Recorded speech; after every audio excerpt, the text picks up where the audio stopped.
All right, what's up guys? Today we're gonna show you how to get this thing started. It's a cold start is what we're actually gonna be focused on. A lot of times when you go to cut a tree, the problem you run into is you get there, you start at the chainsaw, spend 3 hours and nothing happens. This is a brand new saw and it still has issues from time to time. I'll show you guys the most common ones. So I'm just gonna go ahead and start it, just show you what happens. Nothing. That's a common occurrence. So the very first thing that you need to do with this, obviously you want to make sure the blade is locked so it's not going launching on you. But if you're used to this, you can leave it unlocked. You're going to squeeze the trigger and the safety right here at the same time and push this all the way down. This will put this in the choke position. What you're going to do now is pump it 3 times. When I say pump it, you're going to... Did you hear that choke? It only needed 2 times. That's the choke that we want. You lift it up just 1.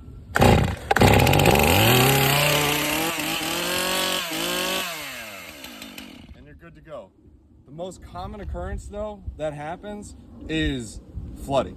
Sometimes people think, no, it's your filter, or oh man, it's a spark plug. No, you either flooded the thing or your gas is old. Often, 9 times out of 10, you're flooding the thing, unless you know for sure the gas is old. Now, if you flood it, it's okay. There's a couple things you can do. First is just leave the chainsaw on the ground, let it sit there for like, I don't know, 4 hours, 5 hours. If you're impatient, let it sit for like an hour and a half, and then start it in this position. You're going to want to pull, and I'm gonna leave it in the off position so I don't chop my leg off while I'm doing this. But, well actually, you're supposed to do it the right way, so we're gonna do it like this. You're just gonna pull the thing. Obviously it's not gonna start that quick.